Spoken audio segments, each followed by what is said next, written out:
Welcome to the Manitoba Museum. We're in the Winnipeg Gallery today, and yeah, I'm Alex. I'm a learning and engagement producer here at the Manitoba Museum. I'm also a historian, so I'm going to take you through the Winnipeg Gallery and through our little cityscape, and I'm going to try to answer your questions as well. So in the chat, feel free to write any questions that you have, and Caitlin is going to be there watching the chat and conveying any questions that you have to me. So I wanted to start here in the Winnipeg Gallery because someone had actually sent us in beforehand a really great question.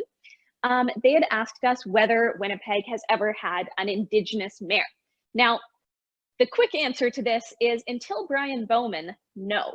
But there's a bit of a longer answer to that, which is that, of course, our city does have a legacy of racism, which has prevented people from various different backgrounds, including Indigenous people, people of color, from being in those kinds of positions of power. But that doesn't mean that that those people have always been absent. So I wanted to show you guys this tea dress. This belonged to Edith Rogers.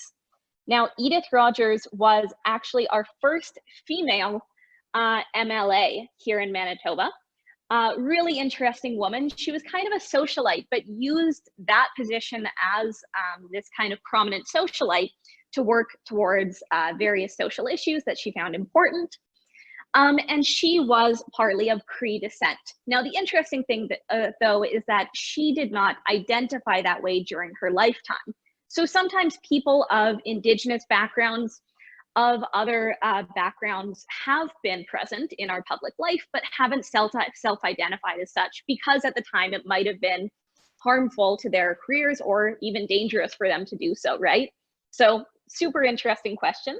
I also want to show you guys one of my other favorite things over here, which are these pots. Now, what's really cool is you can see that these sherds here, these are the small kind of little pieces that you see, have actually been built into full replica pots to show you the whole thing.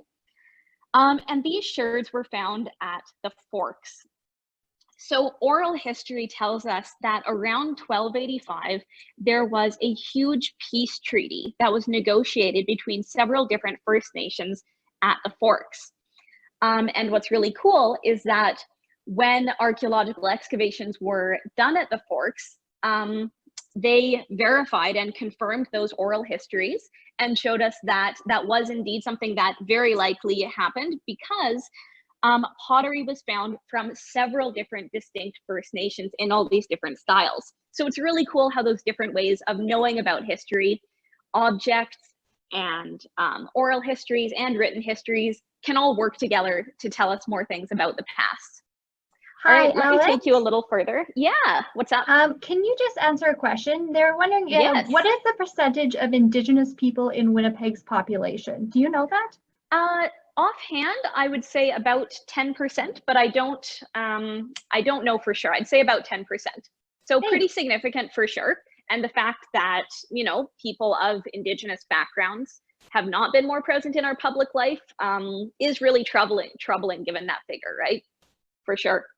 And actually, speaking of Indigenous histories, let me show you guys some kind of cool stuff over here. One of the topics that we talk about here on our great big artifact wall, which I love, is about the Winnipeg Aqueduct. So if you didn't know, Winnipeg gets its water from Shoal Lake, but it hasn't always. That's been the case for about 100 years since an aqueduct was built.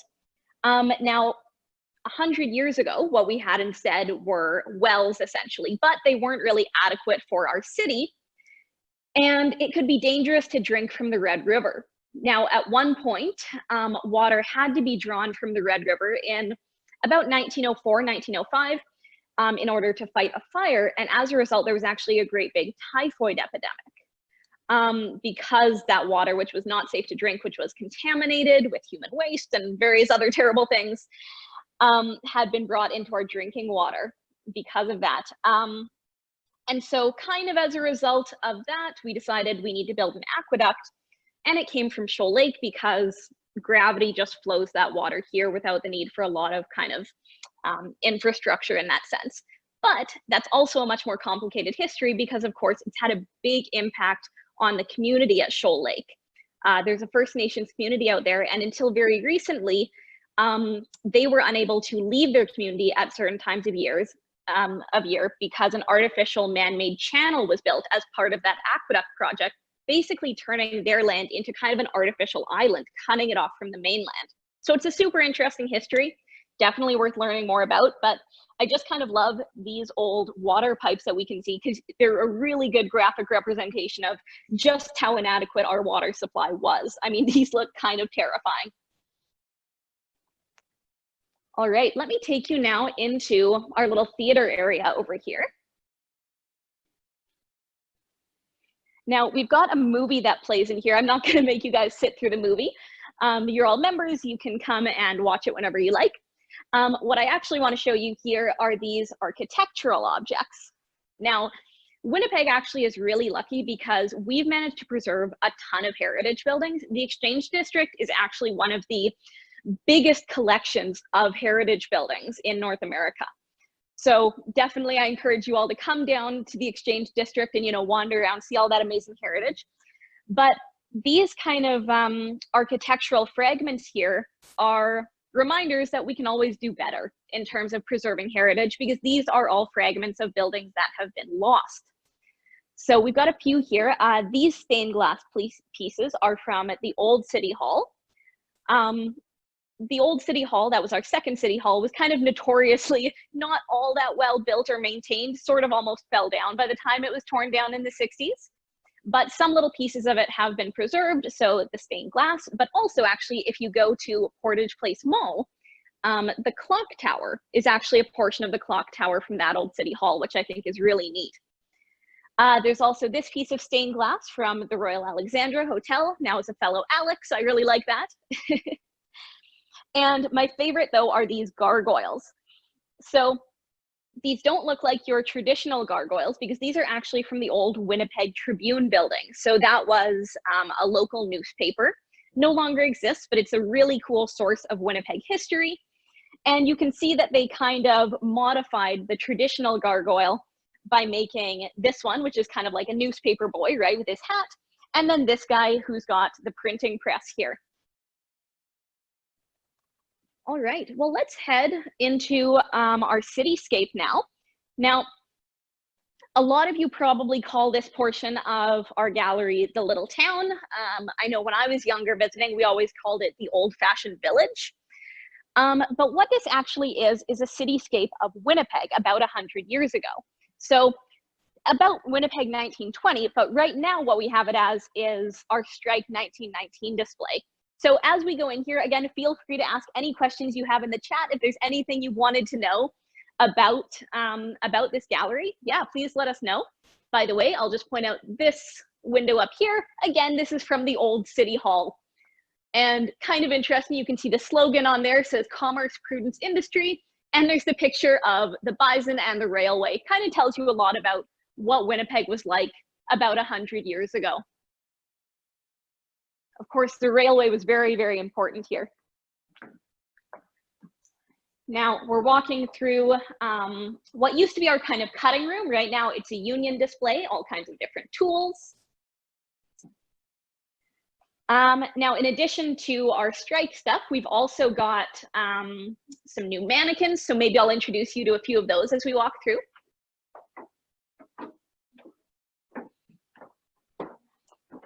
Now, similar to the old City Hall building, this is another building that we actually managed to preserve part of. So this is the old Bank of Montreal. This is the Bank of Montreal.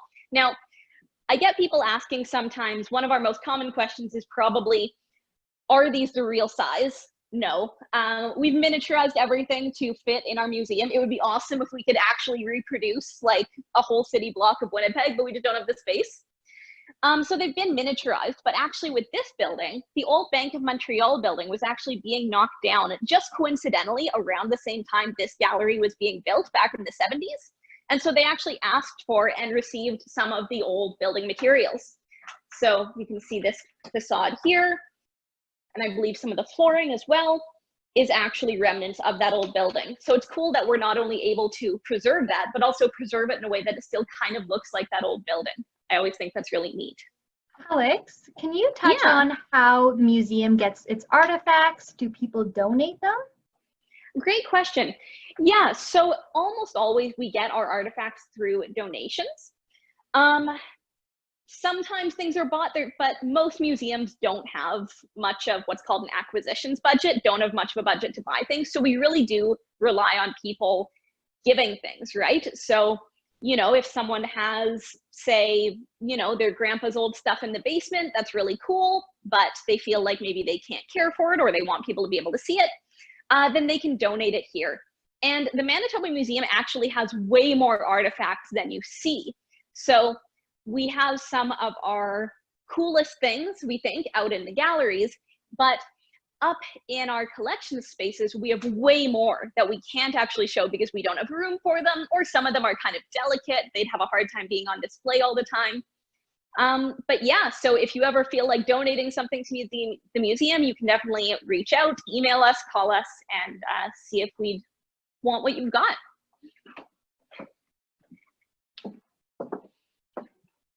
I think I'm going to take you guys into the pharmacy now. This is one of my favorite places, and I have a new mannequin here I can introduce you to. So the pharmacy is, like I said, one of my favorite places, and this is just because there is absolutely so much to see in here. All of these tiny little bottles. Now, as members, you guys have probably been in here before, and you might remember that there is a really like distinct smell in here, like a smell that I haven't smelled anywhere else in the world, probably because I've never been in a 100-year-old pharmacy anywhere else in the world. So what we have in here are real 100-year-old bottles of medicine, and some of them do still have, you know, a little bit of medicine left in them.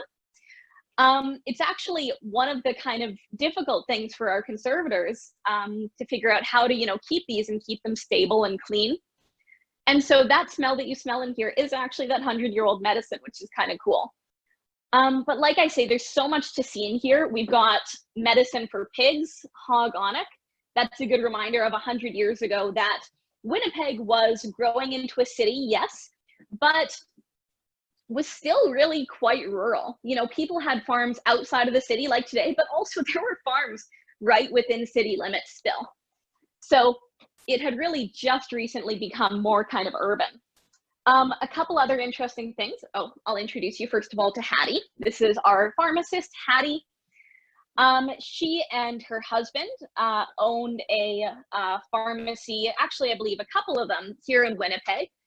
In around the 1920s. There are some old ads for their pharmacy as well. And so, yeah, women were pharmacists. There were a few of them in the city. Now, the other thing I want to show you is one of the things that your pharmacist could prescribe to you, or your doctor could prescribe to you 100 years ago, which is this bottle here. Now, you might be thinking that looks an awful lot like a bottle of wine. Well, that's because that's exactly what it is. Winnipeg, for a short period of time, actually had prohibition. So for a few years, believe it or not, Manitobans voted for it. We voted that alcohol should be illegal, should be prohibited.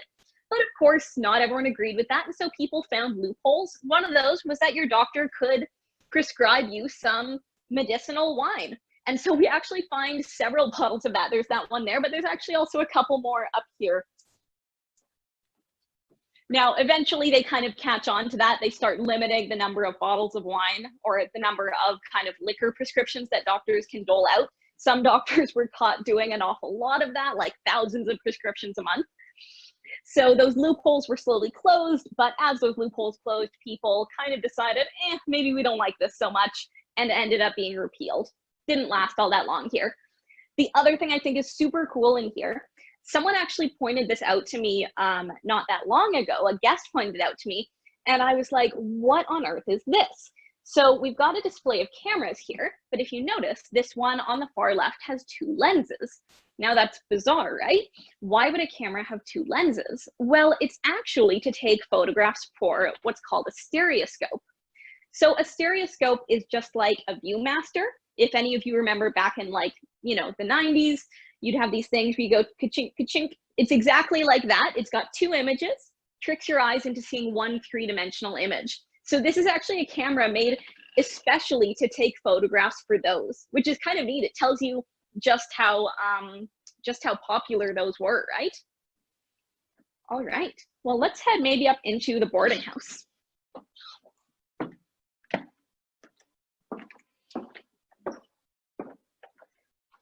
So a boarding house, they're not all that common anymore, but what they used to be were kind of like apartment buildings, but all you really get is your own bedroom.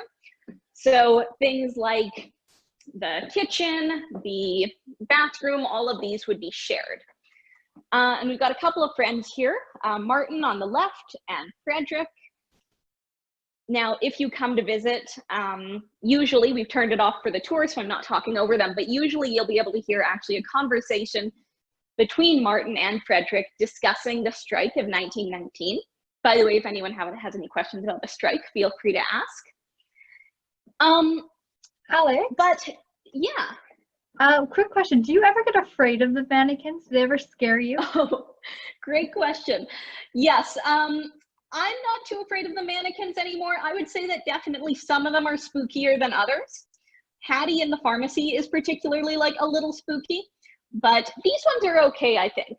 I think the old ones that we used to have were actually spookier than these new ones. These ones look maybe a little more realistic, but definitely some people don't like the mannequins too much.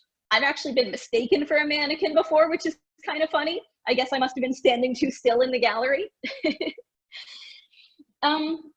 But these are what apartments would look like in the north end of Winnipeg. So the north end of Winnipeg 100 years ago was really where, you know, kind of lower class laborers were living. So lots of people from places like Eastern Europe, like Ukraine, which is where Martin is supposed to be from Ukraine. And some of them living pretty difficult lives. I mean, you can see that this is a teeny tiny apartment, but honestly, this is probably kind of made a little bit nicer. Like often they would have looked a lot kind of grungier, more broken down than this does. But we can see some of the kind of clues of what his life was like if we look around here. One thing you might notice is that he's got his meal in the back there. He's got some bread and cheese. And he's got it right out there because again, he doesn't have his own kitchen. He probably doesn't want to leave his food in the communal kitchen. And he's also got a bottle of milk there. And the bottle of milk on the windowsill, he's left it right by the window there because he doesn't have a refrigerator. Now, 100 years ago, no one had a refrigerator. Doesn't matter if you're rich or poor, because people, most of them anyway, would not have had electricity in their homes. So some people at this point, yes, in the kind of richer areas of town are getting electricity in their homes. But most people are still relying on things like ice boxes. So literally that's just a box with ice in it. And so Martin here doesn't even have one of those to keep his milk cool. He's just got it on the windowsill. Now I'll maybe also point out the glare is kind of bad here, so I don't know how well you'll be able to see him. But another one of our new mannequins here, I don't think he has an official name yet. I like to call him Claude. But he's here pawning his watch. So he's also having kind of a difficult time. And he's here as a railway porter. So Manitoba, of course, was, and Winnipeg specifically, was kind of the center of the railway 100 years ago.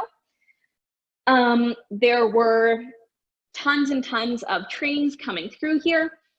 And so many people working here were railway porters. Now, many Black people at this time were kind of relegated to the service industry because of discrimination. So many Black people here in Winnipeg were working on the railways. So that's normally what Claude would be doing. But because right now we have our gallery as being strike 1919, he's not working. He's also on strike. And so he's actually here pawning his watch, which must mean that he's having a pretty difficult time, because for a railway porter who, you know, it's really important that they're on time for the trains and everything, that's a pretty valuable tool. So these little clues can tell us stories about the lives of these people back then. All right, let's continue on this way.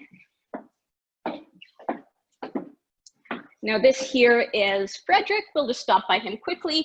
We can again see a little clue about his life. If we look just a little bit to the left there, we can see his army uniform. So this is a man who's just returned from the war. First World War had just ended at this point, and this is a thing which, although it's very, very far away from Winnipeg, made big changes in Winnipeg. All right, let's continue down.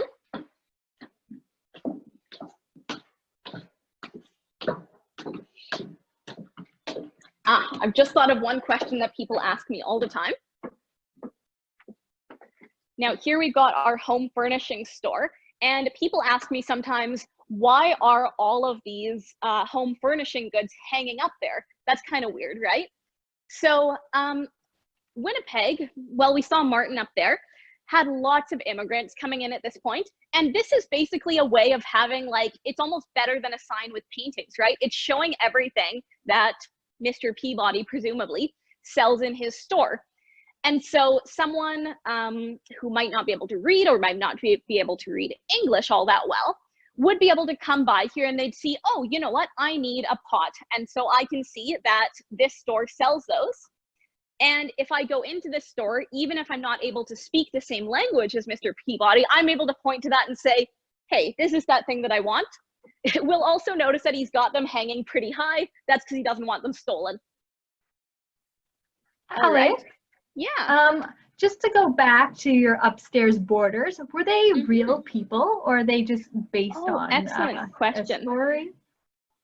So Frederick and Martin are both based on real people, actually. Frederick was in fact a soldier during the First World War. And he was a decorated war hero. He came back from the war and actually joined the special police, who were basically a police force who were hired during the strike to fight against the strike.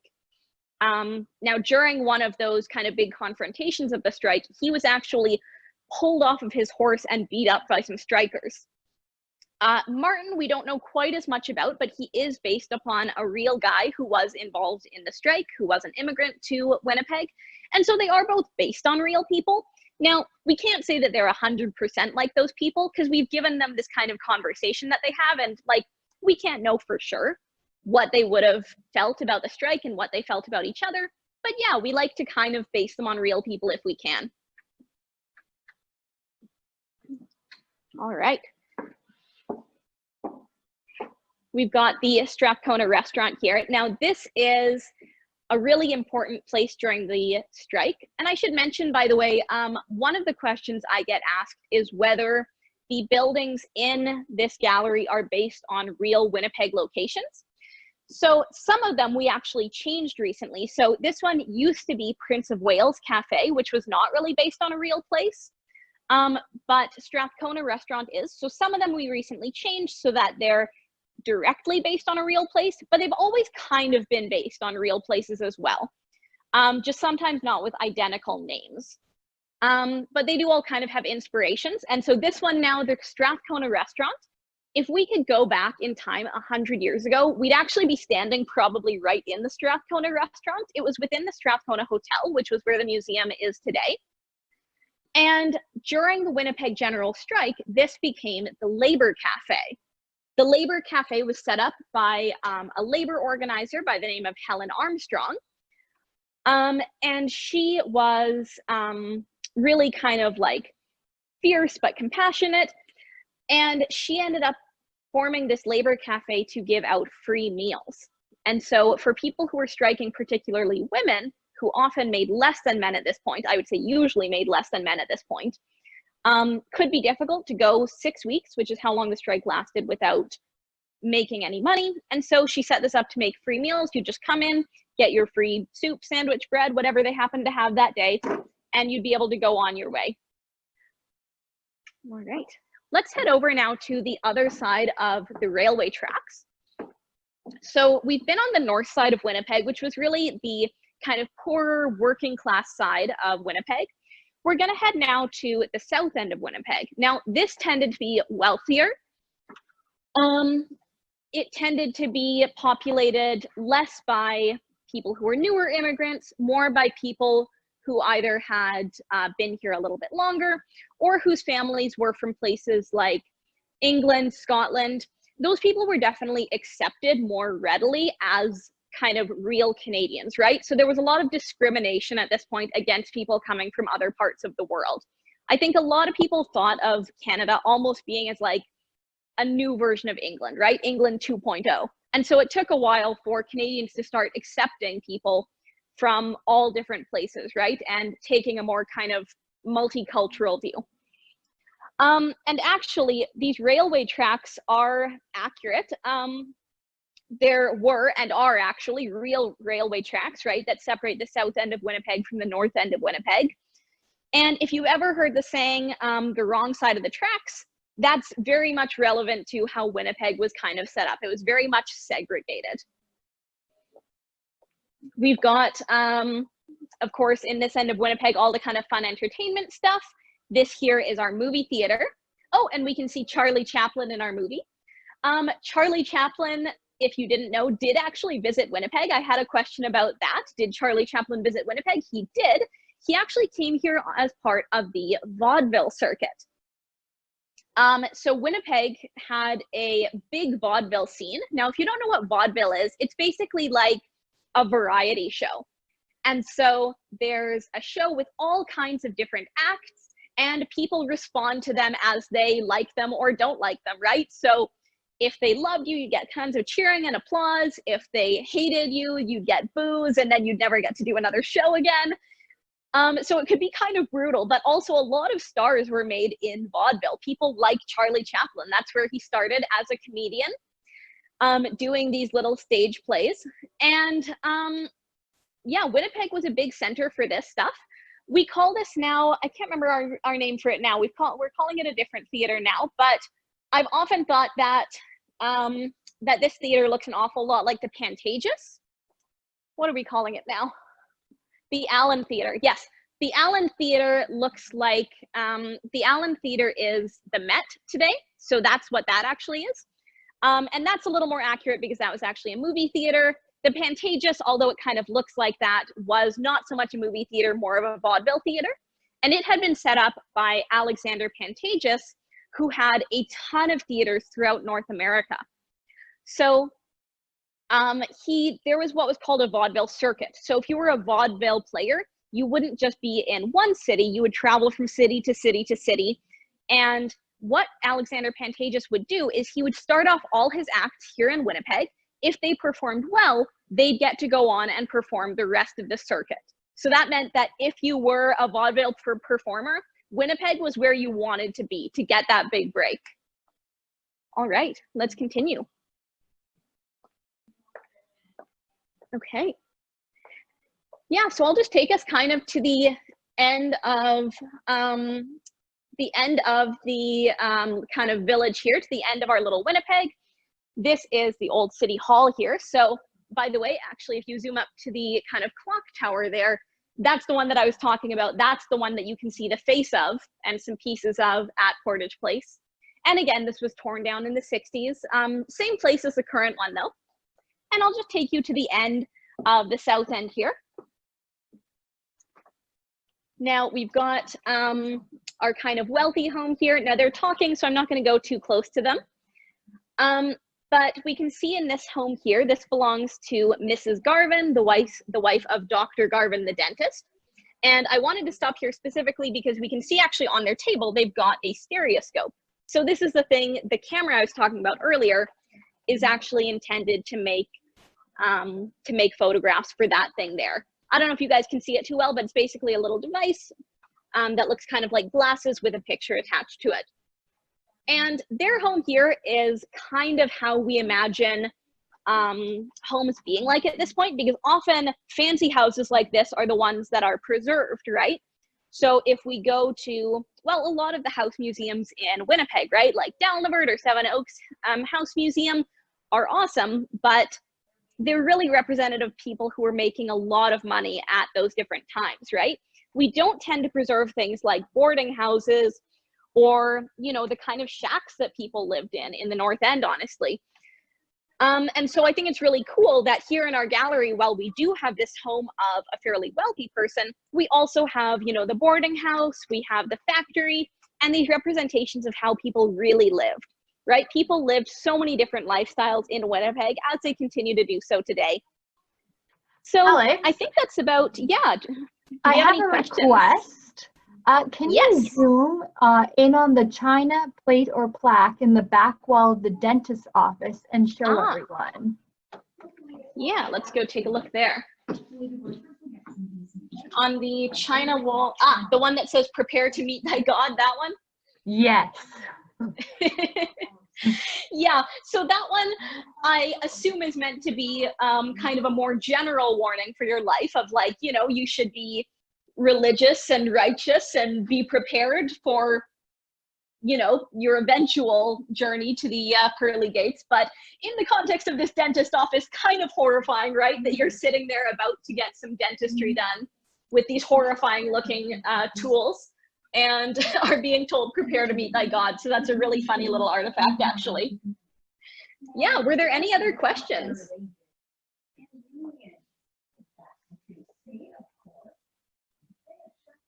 We'll just wait for people to type anything in for a bit. All right. Yeah, sounds good. And yeah, if people want us to, if people have any other requests, if they want to see anything else, we can also walk back.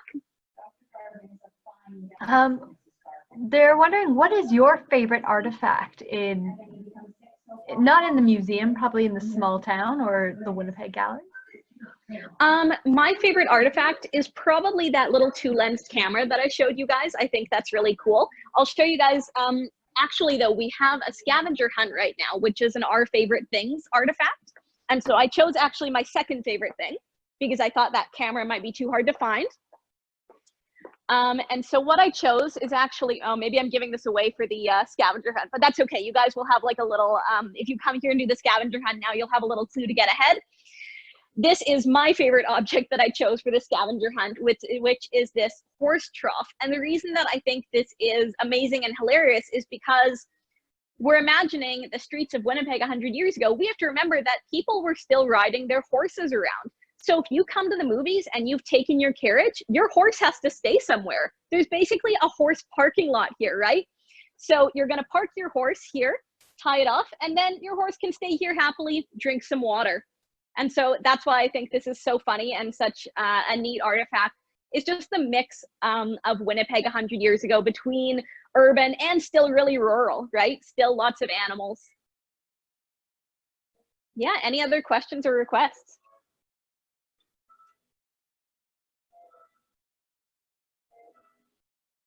Yeah, if not, all right, that sounds like that's about it. Now you guys have a little clue for the scavenger hunt if you want to come in and do that. That's going to be on, I think, every, we're open Saturday, Sunday, Monday right now. So for the rest of the summer, the scavenger hunt is going to be there. You can be entered to win a little prize. Plus you just get to see the museum again, which is really nice after we were closed for a while. So thank you so much, everyone, for joining us today and for your awesome questions. Thank you so much, and everyone have a wonderful Wednesday.